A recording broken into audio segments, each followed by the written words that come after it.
تحریک کے تیسرے مرحلے میں ہم نے بلوچستان سمیت ملک بھر میں احتجاج کا اعلان کیا تھا، جس میں گزشتہ 10 دنوں میں 50 سے زائد گاؤں اور شہروں میں احتجاجی مظاہرے، ریلیاں اور دھرنے کیے گئے، جس میں ملیر، لیاری، ہب چوکی، وندر، گڈانی، ہتل، جاؤ، آواران، مشکے، گریشا، نال، بھٹ، اورناچ، گزدار، کرخ، سورات، کلات، منگچر، مستونگ، کوئٹہ، تربت، پنجگور، دشت، کنڈانے دشت، بالیچا، توم، من، گوادر، کلدان، جیونی، پسنی، اورماڑا، سربندن، بیسیما، ناگ، خاران، دالبندین، یکمچ، براکچا، نوکنڈی، چیتر، واشک، چاغی، نوشکی، ڈاڈر، نصیر آباد، سبی، کولو، بارکان اور تونسا شریف شامل ہے، جہاں تفتان بارڈر کا بھی ذکر کرتی ہوں جو لوگوں نے مسلسل بند کر رکھا تھا۔ صرف 10 دنوں میں ان 50 شہروں میں لاکھوں لوگ سڑکوں پر نکل آئے تھے، جن میں اکثریت کی تعداد خواتین تھی۔ ہم سمجھتے ہیں کہ بلوچ نسل کشی اور ریاستی مظالم کے خلاف لاکھوں لوگوں کا سڑکوں پر آنا اس تحریک کے حق میں ایک عوامی ریفرنڈم ہے۔ اس تحریک کی کال پر صرف ایک علاقے اور ایک ریجن سے نہیں بلکہ ملیر، کراچی سے لے کر تونسا شریف تک لوگ رضاکارانہ بنیادوں پر اپنے گھروں سے نکل رہے ہیں اور اس تحریک کا حصہ بن رہے ہیں، جو خود اس بات کا ثبوت ہے بلوچ نسل کشی کا مسئلہ کتنا حقیقی مسئلہ ہے اور یہ تحریک کس قدر عوامی تحریک ہے۔ قابل احترام صحافی حضرات، جیسا کہ آپ سب کے علم میں ہے، اس تحریک انتہائی سنگین مسائل ہیں اور اس تحریک کے مطالبات بھی اپنے آپ میں مدلل اور زمینی عقائد کے عین مطابق ہے، لیکن آپ صحافی حضرات اس امر کے چشمدید گواہ ہیں کہ اس پرامن عوامی تحریک کے حوالے سے ریاست کے رویے اور اقدامات شروع دن سے کس قدر جارحانہ اور پرتشدد اور انوس تھے۔ ہم نے گزشتہ 4 پریس کانفرنسز میں ریاست کے جارحانہ رویے اور پرتشدد اقدامات کے بارے میں تفصیل سے بات کی تھی اور اس پورے دورانیے میں ریاست کے رویے اور پرتشدد اقدامات میں کمی کے بجائے مزید تیزی آئی ہے۔ جیسا کہ اس تحریک کے شروع دن سے جہاں جہاں ہمارا لانگ مارچ گزرا اور اس تحریک کی حمایت میں جہاں جہاں احتجاج ہوئے، ان میں تقریباً 15 شہروں ملیر، نال، گزدار، لیاری، تونسا شریف، ڈی جی خان، گوادر، گریشا، کولو، بارکان، اب خیرپور، ماڑی پور، ڈی آئی خان اور اسلام آباد میں اس تحریک کے رہنماؤں سمیت سینکڑوں شرکا کے خلاف 20 سے زائد FIR درج کیے گئے ہیں۔ حالانکہ آپ صحافی برادری اور پورا ملک اس بات کی گواہ ہے کہ جہاں جہاں سے یہ لانگ مارچ گزرا اور جہاں جہاں اس کی حمایت میں مظاہرے ہوئے، وہاں ایک گملہ بھی نہیں ٹوٹا ہے۔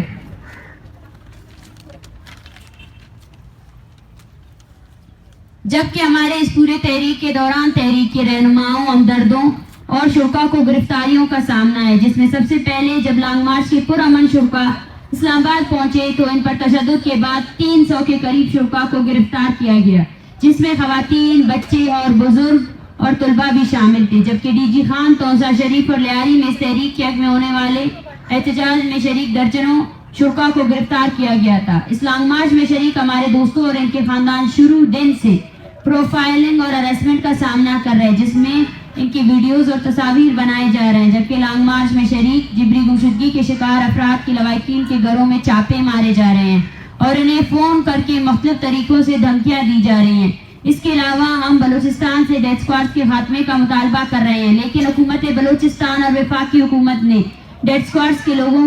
پر مشتمل گروہ کا ایک احتجاجی کیمپ ہمارے دھرنے کے بالکل سامنے لگایا ہے، جس کے ذریعے آئے روز ہمیں ہراساں کیا جا رہا ہے۔ جبکہ اس پورے تحریک کے دوران پاکستان کے مین اسٹریم میڈیا نے ہمارے کیمپ کا مکمل طور پر میڈیا بلیک آؤٹ کیا ہوا ہے، حالانکہ یہ ملکی تاریخ کی سب سے بڑی پرامن تحریک میں سے ایک ہے جس میں لاکھوں لوگ شامل ہیں، لیکن مین اسٹریم میڈیا نے دانستہ طور پر ہماری تحریک کی میڈیا بلیک آؤٹ جاری رکھی ہوئی ہے، جبکہ ہماری پورے تحریک کا میڈیا ٹرائل کیا جا رہا ہے، جس میں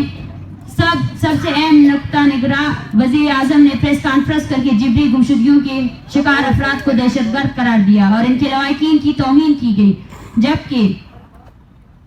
بلوچستان کے نگراں وزیر اطلاعات نے مجھ سمیت پورے تحریک کے خلاف متعدد پریس کانفرنس کیے، جس میں ہم پر جھوٹے اور سنگین قسم کے الزامات عائد کیے گئے اور ہمیں دھمکیاں بھی دی گئی۔ اس کے علاوہ ایک ٹی وی اینکر پرسن نے باقاعدہ ہماری تحریک اور مجھ سمیت ہمارے دیگر ساتھیوں کے خلاف باقاعدہ جھوٹ پر مبنی مہم چلائی اور سوشل میڈیا کے ذریعے ہمیں مسلسل ہراساں بھی کیا جا رہا ہے،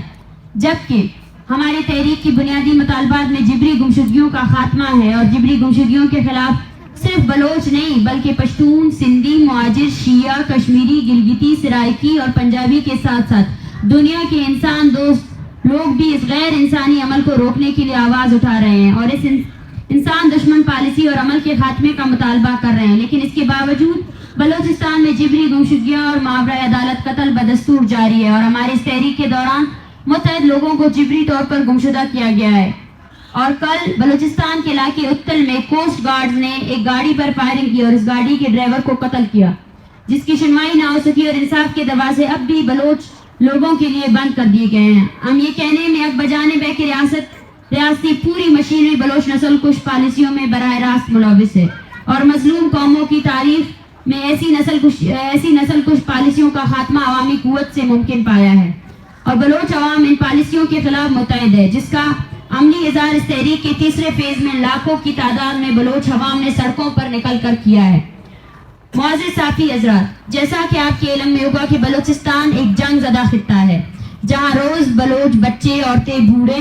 جوان ظلم کی چکی میں پس رہے ہیں. عالم ایران نے بلوچستان کے علاقے پنجگور میں میزائل اور ڈرون حملے کیے جہاں 2 معصوم بچے شہید ہوئے اور اس کے بعد آج صبح مغربی ایران کے زیر انتظام بلوچستان میں متعدد مقامات شمیسر، عقیاباد، اورنگ اور دیگر میں ریاست پاکستان نے بمباری کر کے عام آبادی کو نشانہ بنایا، جس کے نتیجے میں تاحال 10 کے قریب افراد جاں بحق ہونے کی اطلاعات ہے، جن میں اکثریت خواتین اور بچوں کی ہے. یہ بمباری گولڈ سمڈ لائن کے دونوں اطراف بلوچ نسل کشی کی واضح عکاسی کرتی ہے. بلوچستان میں ہمارے لیے ایک الگ ہی غیر انسانی قانون لاگو کی گئی ہے. جو بولے گا وہ مارا جائے گا یا غائب کیا جائے گا، لیکن اب ایسا ہم ہونے نہیں دیں گے. اس تحریک کا ایک مقصد یہی بھی ہے کہ ہم اس ریاست اور اس کے تمام اداروں کو یہ بتا سکیں کہ ریاست بھلے ہی ہمیں انسان نہ سمجھے لیکن ہمارا سرمایہ ہمارے لوگ ہیں اور وہ زمین ہے جس پر ہم صدیوں سے رہ رہے ہیں. ہم اپنے بلوچ عوام اور اپنے سرزمین کی کو ریاستی درندگی اور لوٹ مار کا نشانہ نہیں بننے دیں گے. ہم پورے منظم عوامی قوت کے ساتھ اپنے قوم کی نسل کشی کے خلاف ڈٹ کر کھڑے ہیں اور آخری دم تک کھڑے رہیں گے. تم تشدد کرو گے، ہم اس سے زیادہ ابھر کر آئیں گے.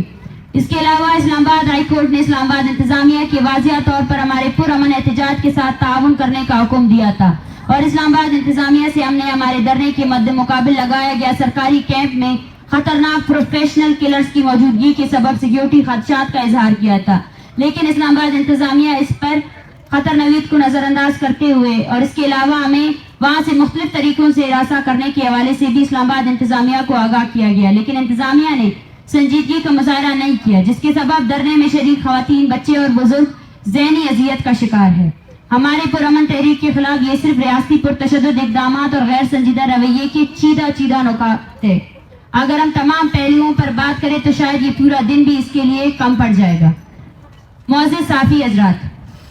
جیسا کہ ہم ذکر کر چکے ہیں کہ بلوچ نسل کشی کے خلاف جاری اس تحریک کے اپنے تیسرے مرحلے میں ہے جہاں ملک بھر میں احتجاجی مظاہرے جاری ہے اور اس کے ساتھ یہاں اس دھرنے میں روزانہ کی بنیاد پر بلوچستان بھر سے جبری گمشدگیوں کے شکار افراد کی لواحقین آ رہے ہیں اور اس کا حصہ ہو رہے ہیں اور یہاں ان کے پیاروں کی جبری گمشدگیوں کے کیس کو بین الاقوامی قانون کے تحت رجسٹر کیے جا رہے ہیں. جبکہ آج ہم اس پریس کانفرنس کی توسط سے بلوچ نسل کشی کے خلاف جاری اس تحریک کو جاری رکھنے کا اعلان کرتے ہیں، جس میں اس تحریک کے تیسرے فیز جہاں ملک بھر میں احتجاجی